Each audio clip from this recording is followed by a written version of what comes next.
If you want to see a perfect display of technical arm wrestling, a display of no room for mistakes type of arm wrestling, a display of no opportunities given to your opponent style of arm wrestling, then look no further than the Devon Larratt vs Gennady Quinquina rematch. Georgia used to be Devon's limit up until tonight when he destroyed Gennady Quinquina with a score of 4-1. Gennady couldn't even bend his own wrist back, not even once in this match. He was at Devon Larratt's mercy the whole match. Although Devon Larratt fans did not win the shutout stake, but I think they should be asking for a refund. Why not? Because there was a rule change made to that match. It changed from best of 5 to best of 7. But anyways, that's a subject for a different day, a different conversation. So this is what Devon said about Gennady. I hope the win was conclusive for both of us. Today, I'm not itching for a rematch.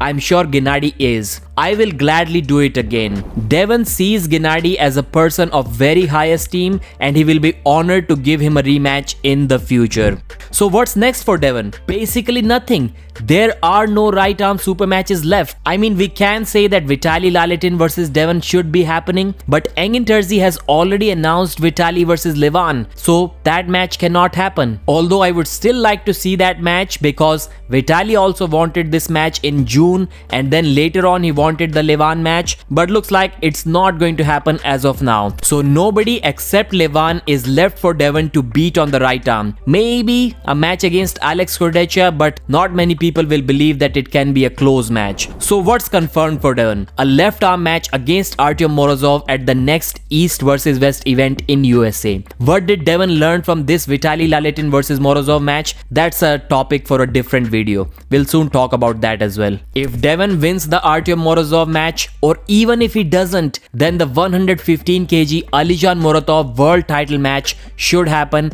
and I think it will happen. If he wins that, then the 105 kg Alijan Muratov title match will happen. Because why not? If Devon cannot have any super heavyweight match, then what's the point in being heavy? Because Levan will be going against Vitaly and then Levan will be going against Hermes. So no right arm match in the super heavyweight division for Devon this year. And since we are talking about the left arm, how about a David Dadikian 115 kg left arm match? How about Ivan Metushenko on the left arm 115 kg? How about try to fill up the vacant 115 kg right arm title match? I think maybe the title is still with Reno Masic, but he's injured, he's out for a long time, so maybe Devon can get that opportunity one more time. He never got his opportunity to reclaim his right arm 115 kg title, which he technically never lost to anyone. So we should expect Devon Larratt to cut a lot of weight in the very near future. That's it for this video. Thanks for watching and I'll see you again.